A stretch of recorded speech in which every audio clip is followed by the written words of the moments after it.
भारत का असली मालिक कौन और निषादों का इतिहास, ये दो किताबें हैं। शायद आपको पता नहीं इसके लेखक कौन है। चूंकि उत्तर प्रदेश वाकिफ नहीं है पढ़े लिखे नेताओं के साथ, मैं बता रहा हूं आपको इसका लेखक कौन है। इसके लेखक हैं डॉक्टर संजय निषाद। वो सिर्फ डॉक्टर ही नहीं है, इतने वक्त वो गोरखपुर से निकलकर उत्तर प्रदेश जीतने का मन बना चुके हैं। जो उत्तर प्रदेश की राजनीति को समझता है और ये समझता है कि छोटे दल कितने महत्वपूर्ण हैं, वो जानते होंगे कि डॉक्टर संजय निषाद कौन है। आज वो हमारे साथ हमारी मेहमान है। आइए स्वागत करते हैं उनका। डॉक्टर साहब बहुत बहुत स्वागत है आपका। आपको बहुत बहुत धन्यवाद। डॉक्टर साहब, उत्तर प्रदेश में निषाद जाति इतने वक्त हॉट केक है। हर कोई चाह रहा है कि उसके खाने के मेन्यू के साथ एक अच्छा सा केक आ जाए जिसमें निषाद जाति पूरी रखी हो।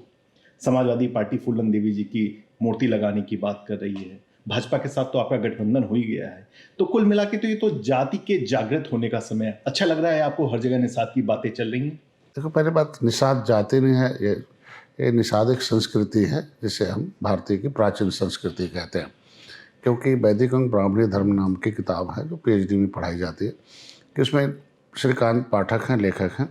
उन्होंने एविडेंस के आधार पर लिखा कि नेग्रिटो के पश्चात भारतवर्ष में जिस संस्कृति का आगमन हुआ उस नाम का निषाद संस्कृति है।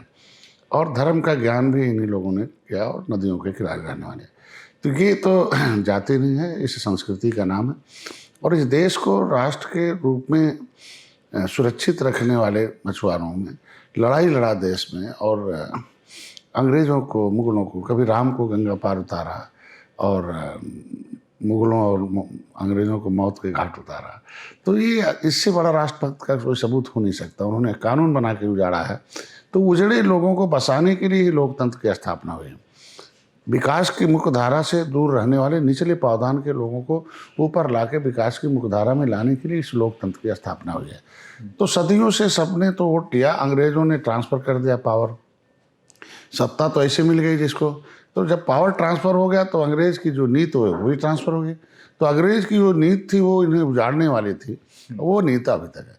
तो नेता तो बहुत पैदा हुए, नीति से इनसे गरीबी दूर होती है। तो इन मछुआरों को अब नीति की ज़रूरत है और किसी ने नीति बनाई नहीं, और इसका नतीजा हुआ कि ये आज नीति बनाने के लिए रोड पर आ गए। तो इनकी बहुत ढेर सारी 578 उपजातियों में बटे हुए हैं, और उनको इकट्ठा करने के लिए हमने एक किताब लिखी, भारत का असली मालिक कौन। क्योंकि उसको लिखने के लिए इतना दर्द भरी कहानी थी कि ब्रिटिश पार्लियामेंट में जैसे बोलता हूँ तो एक एक रोए खड़े हो जाते हैं, जैसे टेम्परेचर डिस्टर्ब हो जाता शरीर का, कि क्या देश को आज़ाद कराने वाले को, कि 12 अक्टूबर 1871 को ब्रिटिश पार्लियामेंट में स्टीफन नामक सांसद ने कहा कि भाई डॉक्टर का बेटा डॉक्टर होता, इंजीनियर का बेटा इंजीनियर होता, वकील का बेटा वकील होता, और बदमाश का बेटा बदमाश होता। ये जातियाँ बदमाश हैं। इनका जो पैदा होने वाला बेटा वो बदमाश है, कतली है, इसे जन्मजात अपराधी घोषित करो। और ये घटना सती चौरा घाट की है कि हमारे लोगों ने सती चौरा घाट पर अंग्रेज़ों को डुबो के मारा था। और उसमें स्ट्रिप जो है ब्लैक कमांडर स्मिथ जो था वो बच गया था, उसने रिपोर्ट दी। मतलब जन्मजात अपराधी घोषित की। उससे भी नहीं पेट भरा जब हमारे लोग छुप गए जातियों में। तो ये हुआ कि पता करो, सारी जो मछुआरे हैं गाली देकर लिखा, ब्रिटिश पार्लियामेंट में गाली दिया, गाली के से यूज किया कि ये साले मछुआरे या ये बहुत बदमाश जाते हैं, इन्हें जन्मजात अपराधी घोषित किया गया। कानून बन गया। उस कानून का दंश हुआ, हमारे लोग छुप गए। पता करा कि अरे यार कहाँ हैं, तो पता करो साले उसके माँ के पेट में जो बच्चा होगा वो तो मछुआरा होगा, वो तो निषाद होगा साले को, उसे लो जेल में दो। पहली महिला जेल इस देश में बनी माताओं के लिए, और उनके बच्चे को उस जेल में जलना पड़ता था। कैसे बच्चों को तड़प तड़प के मारा गया, हमारे लोगों को इस देश को आज़ादी के लिए तड़प तड़प के मारा गया।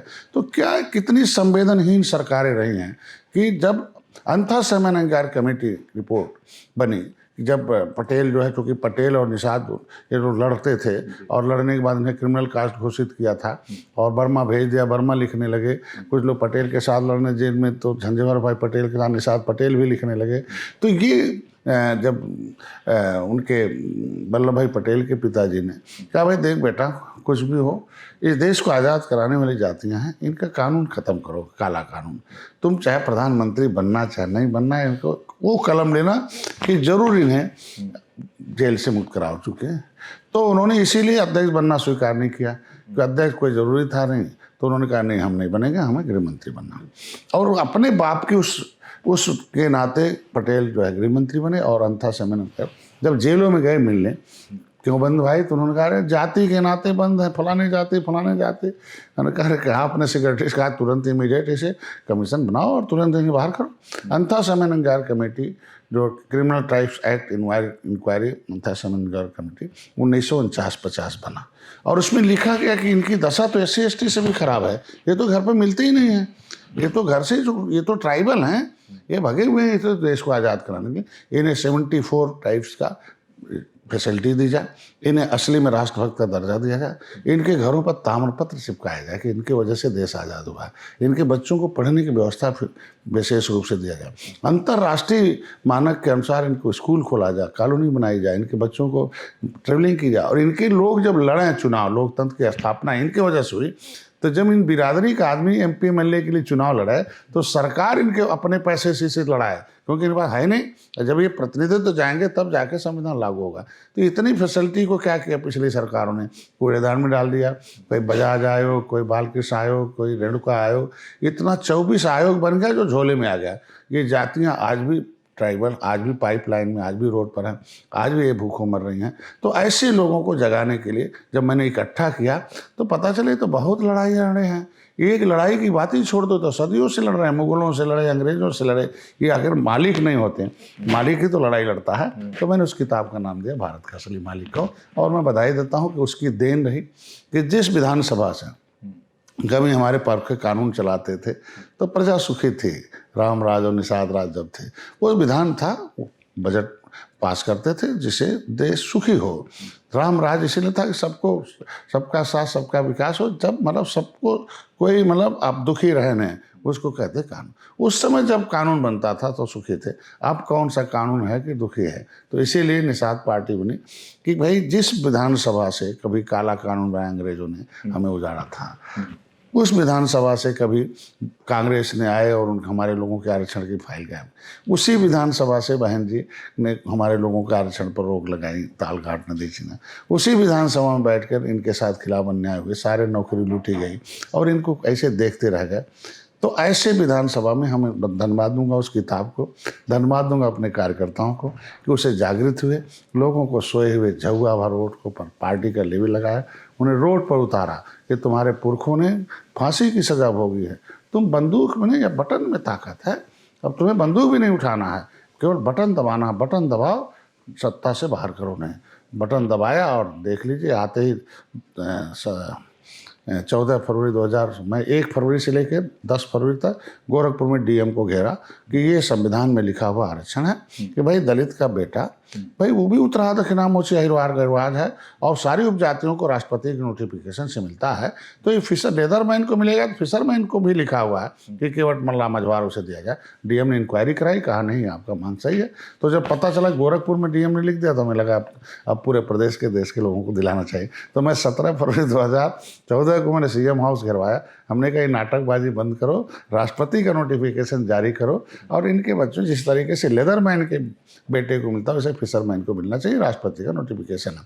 तो ऐसे में उस आवाज़ को, जिसके बाद 2 जून की रोटी नहीं थी, कपड़े नहीं थे, घर नहीं थे और विकास की मुख्य धारा से कोसों दूर है, जिसे कानून से उजाड़ा गया है, उसे कानून से बचाने के जो आंदोलन थे, उस सदन में आज के दिन में धन्यवाद दूंगा मोदी जी, योगी जी को, नड्डा साहब को, अमित शाह जी को कि उस विधान परिषद जहाँ से कभी विधान बना के उजाड़ा गया था, फिर से इन्हें बसाने का अवसर मिला है कि वहाँ जाके कानून बनाऊंगा। ये हमारा मैं धन्यवाद देता हूँ। डॉक्टर साहब, हम लोग के शो को यूथ बहुत देखता है और उसी की तरफ से फरमाइश आई थी कि आप जरूर आए। तो हम लोग जब भी शो करने जाते हैं तो बाकायदा रिसर्च करके जाते हैं। मैंने आपकी किताब पढ़ी है, इसीलिए मैंने उसके बारे में पहले ही बात की। डॉक्टर साहब, आपने कहा कि नेता बहुत पैदा हो गए, नीति नहीं बनी। तो निश्चित तौर पर अभी भी आप देखें तो मुकेश सहनी साहब हैं, राजपाल कसर समाजवादी पार्टी की तरफ से चला रहे थे। जिन्होंने आपका ऑफिस देखा होगा वो जानते होंगे वास्को डिगामा और कोलंबस को भी आपने लगा रखा था। तो ये जो इतने नेता गढ़ने की प्रक्रिया में आप अपने आप को कैसे अलग कर रहे हैं और कैसे समाज के उत्थान के लिए आप एक नया काम करने की सोच रहे हैं? देखो, किसी परिवार को चलाने के लिए नेता की नहीं, एक बेटा की जरूरत होती है और बेटा हमेशा युवा होता है ना। जिधर जवानी चलती उधर जमाना चलता है। युवाओं ने अंग्रेजों को मारकर भगाया था, युवाओं ने मुगलों को मौत के घाट उतारा था। युवा इस देश के लोग आज के दिन में झंडा उठाते हैं। कौन सा झंडा उठाया? हाथी का झंडा उठाया, हाथ जय भीम बोला युवाओं ने, अब पूरा का पूरा सभी समाज को कहाँ पहुँचा दिया, हाथी बटन दबाते बहन जी के पाँव में पहुँचा दिया। लोकतंत्र पावर में पहुँचाता है, लेकिन इन युवाओं को कहाँ पहुँचा दिया, पाँव में पहुँचा दिया। साइकिल बटन दबाते ही मुलायम सिंह के पाँव में पहुँचा दिया। पावर मिलना चाहिए, इनको नौकरी चाहिए, शिक्षा चाहिए, स्वास्थ्य चाहिए, रोजगार। मैं तो बधाई दूंगा निषाद पार्टी के कार्यकर्ताओं कि जय निषाद राज के नारे ने सीधे डॉक्टर संजय को पावर में पहुँचाया है। ये आज निषाद पार्टी है। मैं युवाओं से आह्वान करता हूँ कि नेता नहीं, नीति से उनका भविष्य बनेगा। और नीति जो होती है, पहले राजा नीति बनाते थे तब प्रजा सुखी थी, उस का नाम है राजनीति। राजा नीति बनाते थे, प्रजा सुखी थी। फिर से लोकतंत्र में आया कि सब लोग मिल के नीति बनाएंगे।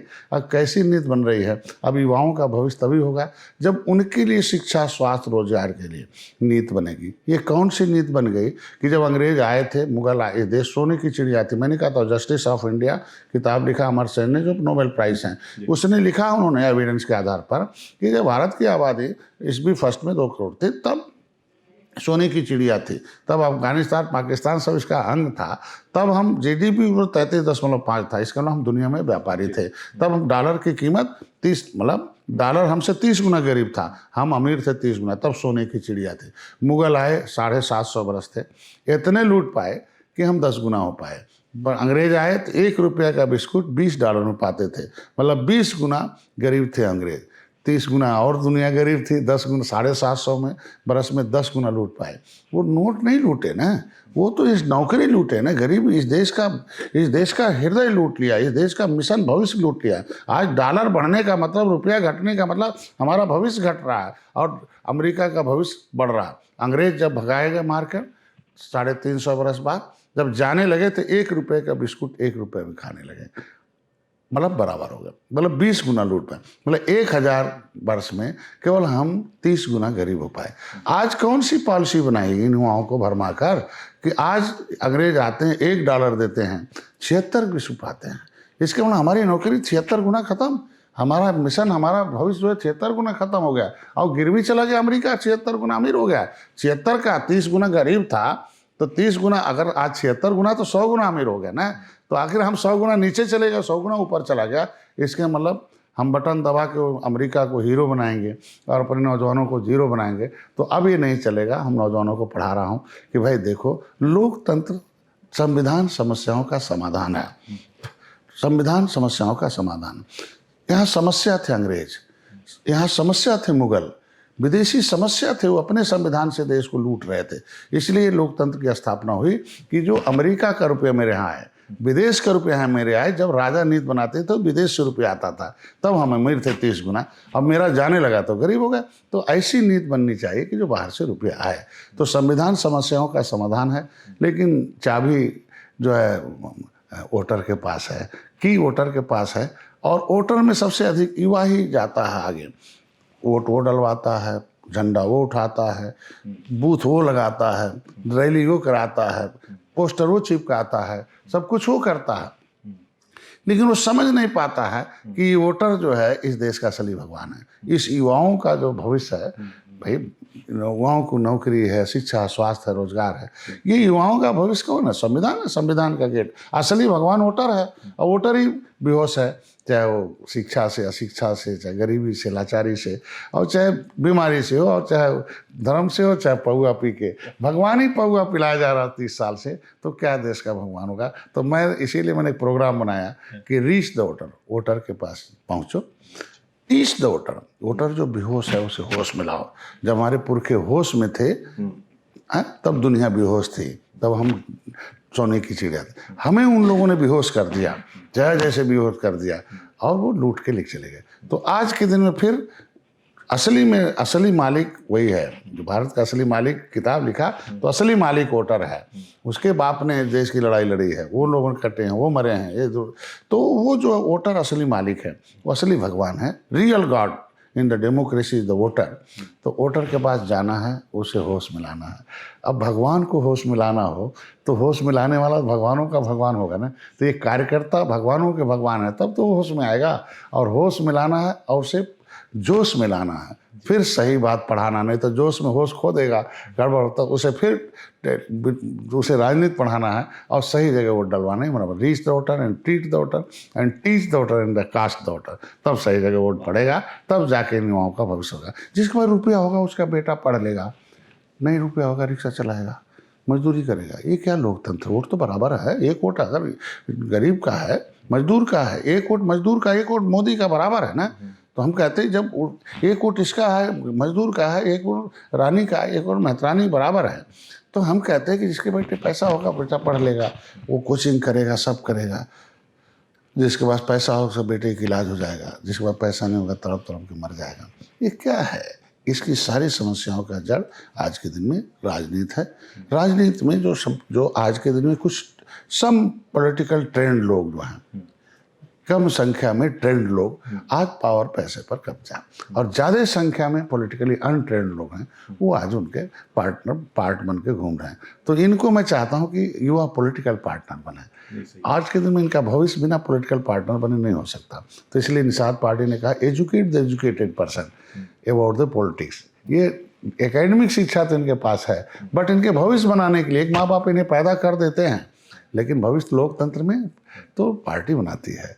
भविष्य बनना है भाई, विरासत इन्हें लेना है, तो इन्हें जन्म लेते हिरासत में है कानून के हिसाब से जीना इन्हें, और विरासत मिल नहीं रही है। तो विरासत तो तब मिलेगी जब किसी पार्टी के पार्टनर रहेंगे, अपनी पार्टी को जब बाप मानेंगे तो इनको विरासत मिलेगी। तो इसलिए मैं युवाओं को मैं चाहूँगा कि हमारे प्रोग्राम में शामिल हों, reach the voter and treat the voter and teach the voter and cast the voter. निश्चित रूप से मैं चाहता हूँ कि असली में दर्द तो इन्हीं का है।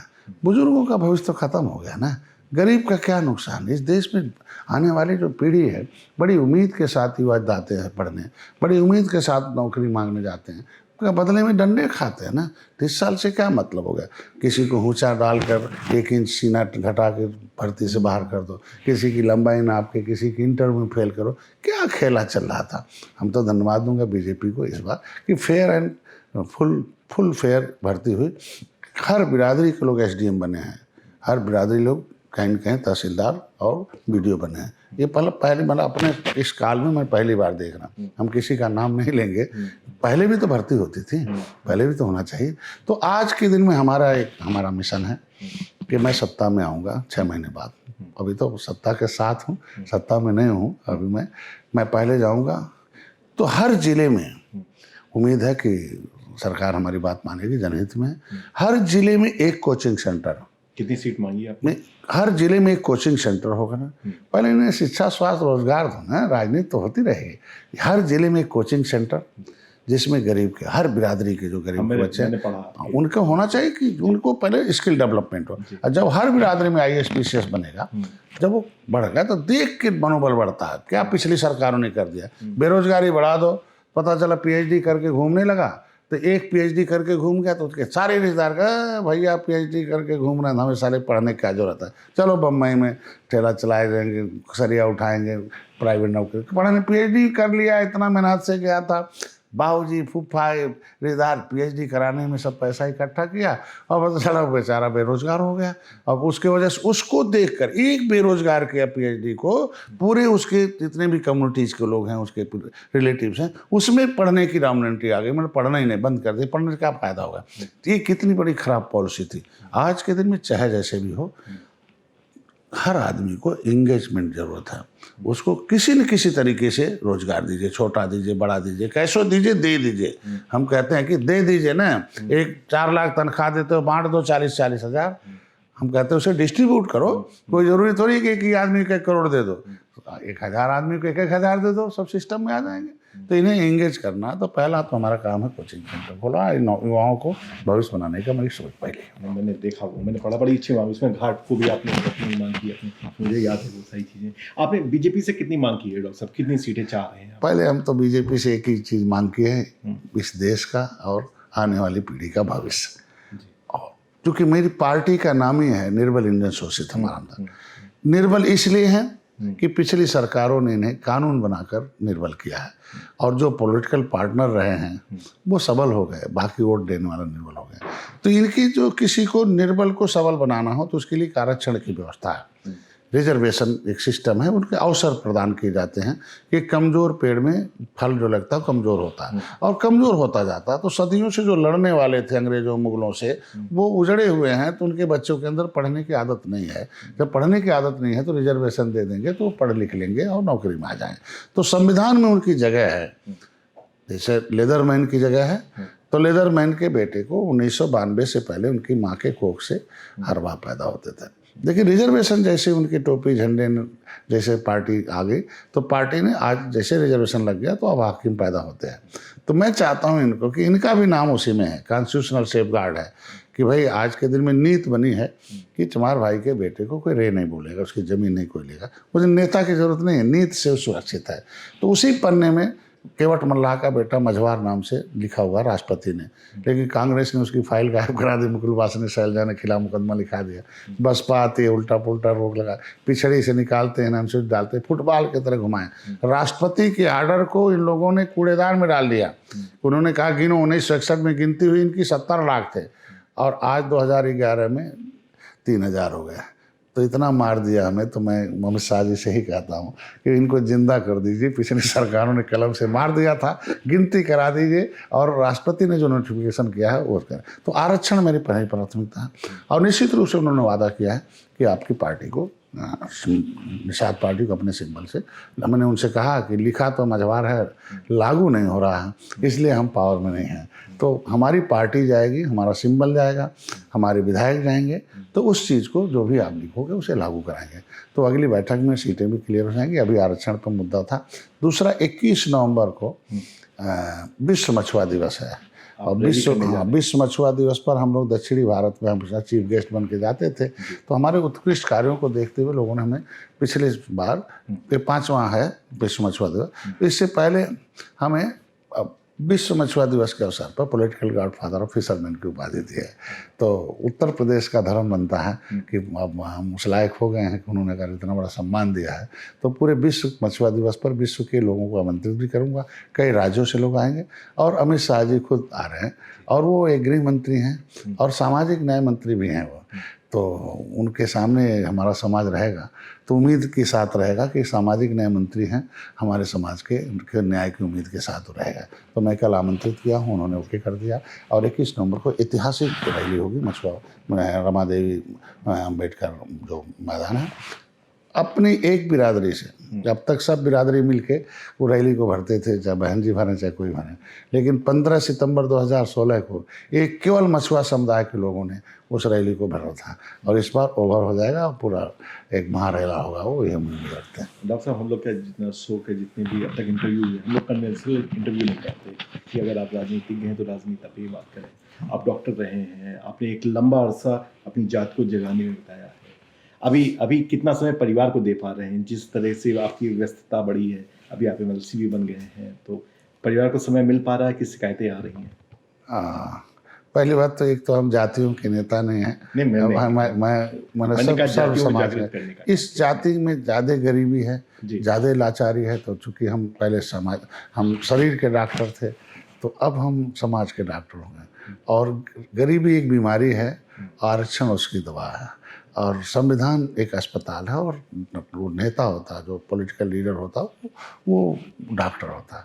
तो अब तक इनके लिए कोई लिखने के लिए ट्रेंड पॉलिटिकल डॉक्टर नहीं था, सो भाड़े वाले डॉक्टर थे, अखाड़े वाला कोई था नहीं। तो डॉक्टर संजय ने अखाड़े में आकर उन्हें उनका लिखना शुरू किया है। तो ये मेरा पहला है कि सभी बिरादरी में गरीबी है, सबकी गरीबी को ख़त्म करना। इनके साथ ये जैसे सब्जी का राजा आलू होता है, किसी में पड़ जाए तो उसका नाम हो जाता है। तो ये सब आलू जैसे थे जिसकी सरकार बना रहे थे, अब ये चालू हो गए हैं और मैंने कह दिया भाई आप चालू हो जाओ, तो सबकी गरीबी, इनके साथ सारी बिरादरी बर्बाद हो जाती है। तो आज के दिन में परिवार का जहाँ सवाल है, हम पूरे परिवार, हमारा जो है वो संघर्षों का परिवार है। हाँ, मेरी बीवी भी मेरे साथ रहती हैं, चुनरी चौपाल लगाती हैं, भाषण देती हैं, बेटों की नौकरी छुड़वा के लेकर आए, तुम नौकरी करके क्या करोगे, इस देश में दशा मेरे लोग खराब, पढ़े हो, टेंशन मार्क वाले हो, ब्रिलियंट आप हो, तो आप नौकर बन जाओगे तो समाज के लोग कहाँ जाएंगे? आप नौकरी छोड़ो, आओ समाज के लोगों को हिस्सेदारी दिलाओ। तो पढ़ने में तेज तर्रार थे लोग, नौकरी छुड़ा दिया। तो घर भर खुद ही राजनीति में हैं, घर भर लोग काम कर रहे हैं, तो इनके लिए अलग से ये खुद ही इंगेज हैं, सारे लोग इंगेज हैं। तो हमें समय, और सब लोग साथ में हैं, सब संघर्षों के, सब लोग अपने अपने इंगेज रहते हैं। और हमारे घर पर कार्यालय खुद घर पर है, पूरी बिल्डिंग को मैंने पार्टी के नाम से दे दिया। तो वहाँ एक कार्यकर्ता परिवार है ना, माँ बाप छोड़ के आए हैं, तो उन्हें प्यार और स्नेह देना पड़ेगा बच्चों जैसा। तो एक एक कार्यकर्ता अपने बेटे के समान है, औरतें हमारी बहन बेटी के समान है। तो मैडम खुद ही 1500 लोगों को खाना बना खिलाती हैं। घर पर किचन है, घर पर ही मीटिंग चलती है। 12 बजे 2 बजे रात को आए तो चिवड़ा और दूध उनके रखा रहता उनके लिए वैकल्पिक भोजन, कि कोई बिना खाए न सोए।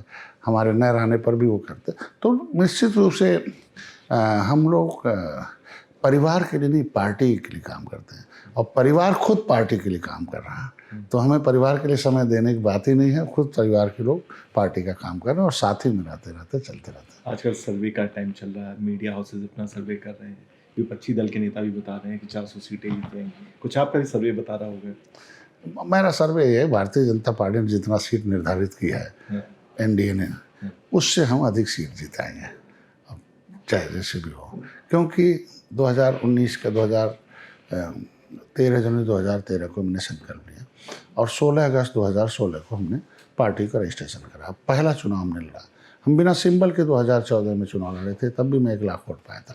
2017 में चुनाव लड़ा, और आपने देखा होगा 50,000, 60,000, 40,000, 52,000, 30,000, 29,000 बहुत वोट मिला हमें, और 3,000, 4,000 से हाथी और साइकिल हार गई। और वो सपा बसपा, मतलब एक ही रैली किया था मैं 17 फरवरी 2014 को सिमहा।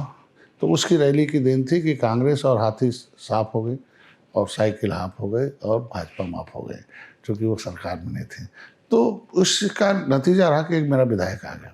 लोकतंत्र में न्याय देने के लिए हमारी अदालत है, राज्यसभा है, लोकसभा है, विधानसभा, विधान परिषद है। ये चार केंद्र हैं जो न्याय दिलाते हैं। यहाँ हमारा वकील नहीं थे, वकील थे भी तो भाड़े के वकील थे। पता चला जिसका लेते थे, जिसके वोट से, जिसके नोट से वो जाते थे, उसकी बात करते थे। तो ये तीनों सदनों में 3 साल के अंदर, हम 3 साल के अंदर तीनों सदनों में, आपने 2017 मेरा एक विधायक पहुंच गया विधानसभा में, 2018 में, 2019 2 साल लोकसभा में आपका, और एक सदन अभी आपका विधान परिषद खाली था, मैं पहुंच गया। अब 3 वकील हैं ना, और तीनों सदनों में एक समान वकालत हो रहा, एक ही साथ वकालत होगा, और एक साथ वकालत करके इनकी समस्याओं के समाधान के लिए काम हो रहा।